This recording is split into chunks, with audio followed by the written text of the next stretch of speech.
요한복음 6장 60절에서 71절 말씀. 너희도 가려느냐. 제자 중 여럿이 듣고 말하되 이 말씀은 어렵도다.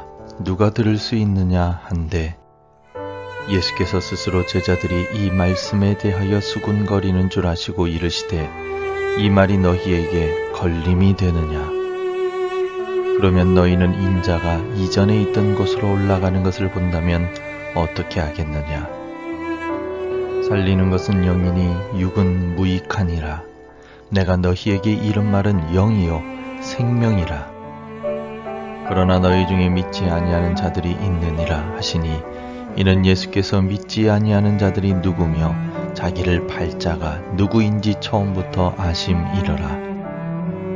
또 이르시되 그러므로 전에 너희에게 말하기를 내 아버지께서 오게 하여 주지 아니하시면 누구든지 내게 올 수 없다 하였노라 하시니라.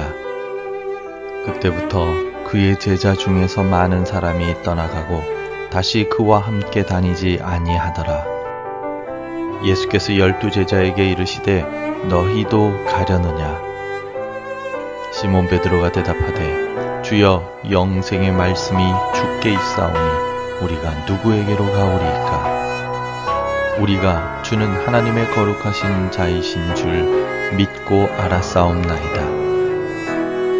예수께서 대답하시되 내가 너희 12를 택하지 아니하였느냐. 그러나 너희 중에 한 사람은 마귀니라 하시니, 이 말씀은 가룟 시몬의 아들 유다를 가리키심이라. 그는 12 중에 하나로 예수를 팔 자라라.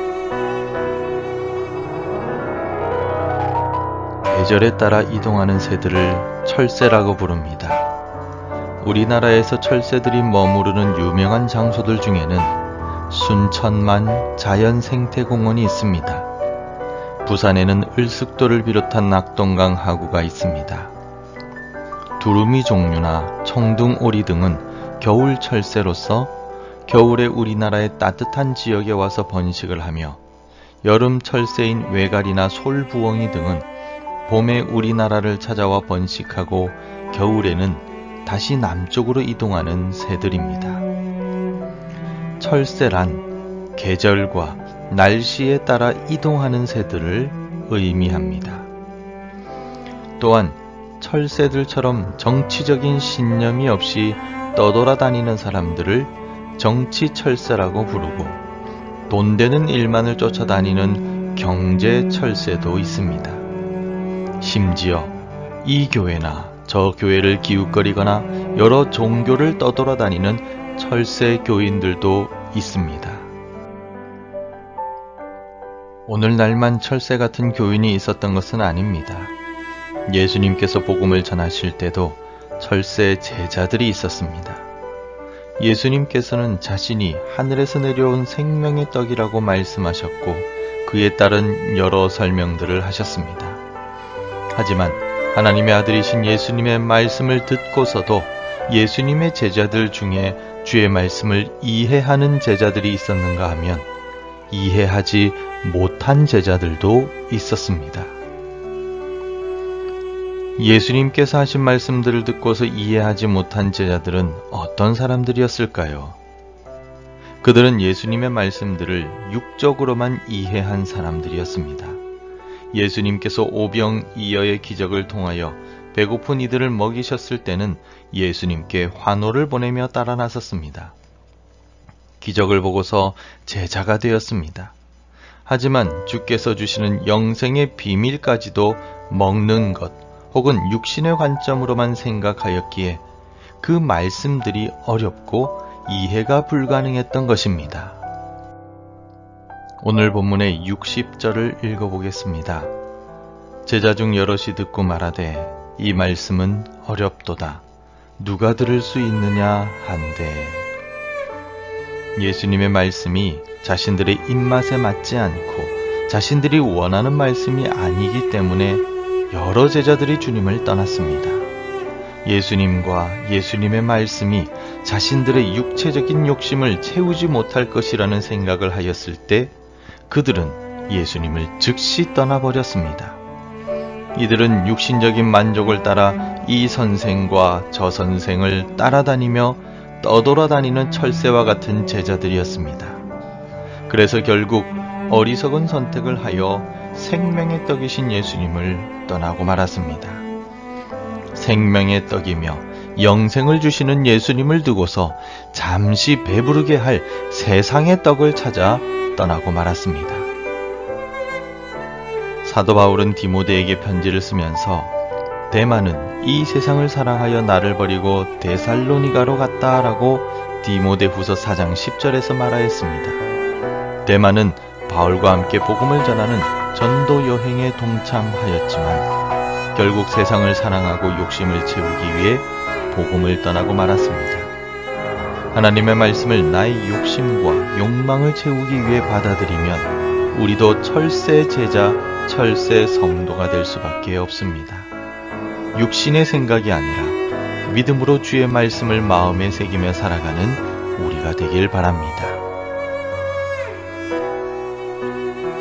육신적인 생각에 사로잡혀 예수님을 떠나는 제자들이 있는가 하면 12 제자들과 같이 변함없이 주님의 말씀을 믿고 따라다닌 제자들도 있었습니다. 67절을 읽어보겠습니다. 예수께서 12 제자에게 이르시되 너희도 가려느냐. 많은 철새 제자들이 예수님을 떠날 때 예수님은 12 제자들을 바라보시며 그들도 떠날 것인지 물으셨습니다. 이때 시몬 베드로의 대답은 무엇이었습니까? 시몬 베드로가 대답하되 주여 영생의 말씀이 주께 있사오니 우리가 누구에게로 가오리이까? 우리가 주는 하나님의 거룩하신 자이신 줄 믿고 알았사옵나이다. 아멘. 베드로를 비롯하여 예수님을 계속해서 따라다닌 제자들은 예수님께 영생의 말씀이 있으며 예수님이 하나님의 독생자이심을 믿고 경험하고 알았습니다. 그래서 이들은 예수님을 결코 떠나지 않았습니다. 그리고 예수님을 끝까지 따라다니는 참된 제자들이 되었습니다. 이들은 예수님이 메시아이시며 유일한 구원자이심을 믿었기에 끝까지 따라다녔던 것입니다. 이들은 단순히 육신적인 생각으로 예수님을 바라보지 않았습니다. 예수님의 말씀을 영적으로 이해하고 받아들였습니다. 그리고 그들은 예수님께서 아끼고 사용하시는 참된 제자들이 되었습니다. 예수님께서는 제자들을 향하여 63절과 같이 말씀하셨습니다. 살리는 것은 영이니 육은 무익하니라. 내가 너희에게 이른 말은 영이요 생명이라. 아멘. 영과 생명의 말씀을 주신 예수님의 말씀을 들었다면 영적으로 이해해야만 합니다. 철새처럼 육체적인 만족만을 쫓아다니며 결국 영원한 멸망에 처할 수밖에 없습니다. 생명의 떡이신 주님만을 붙들고 주님 안에서 오늘을 살아가는 우리가 되길 소망합니다. 기도하겠습니다. 하나님 아버지, 오늘도 주의 말씀을 붙들고 살아갑니다. 철새와 같이 여기저기를 기웃거리기보다 참된 생명의 양식이신 예수님의 말씀을 붙들고 살아가게 하여 주옵소서. 세상에 여러 좋은 말씀, 교훈의 말씀들이 있지만 우리에게 참된 생명을 주시는 주의 말씀이 가장 귀함을 기억하고 오늘도 내 마음에 주의 말씀을 새기고 그 말씀을 붙들고 살아가는 하루가 되게 도와주시옵소서. 때로는 시험과 유혹 가운데 처할지라도 주의 말씀으로 이겨내게 하여 주시고 하나님의 말씀이 모든 고난을 이겨내는 힘이 됨을 기억하고 주의 말씀을 읊조리고 묵상하며 살아가는 오늘이 되게 축복하여 주옵소서. 말씀을 묵상할 때마다 깨닫게 하시고 놀라운 감동과 은혜가 넘칠 수 있도록 축복하여 주옵소서. 예수님 이름으로 기도합니다. 아멘. 하늘에 계신 우리 아버지, 아버지의 이름을 거룩하게 하시며 아버지의 나라가 오게 하시며 아버지의 뜻이 하늘에서와 같이 땅에서도 이루어지게 하소서. 오늘 우리에게 일용할 양식을 주시고 우리가 우리에게 잘못한 사람을 용서하여 준 것 같이 우리 죄를 용서하여 주시고 우리를 시험에 빠지지 않게 하시고 악에서 구하소서. 나라와 권능과 영광이 영원히 아버지의 것입니다. 아멘. 함께 기도해 주시기 바랍니다. 우리 영혼의 구원자가 되시는 주님만 믿고 살아가게 하옵소서. 땅끝까지 복음 전하는 주의 종들과 선교사님을 붙드소서. 하나님의 독생자를 믿는 믿음으로 사는 우리 가정 되게 하소서.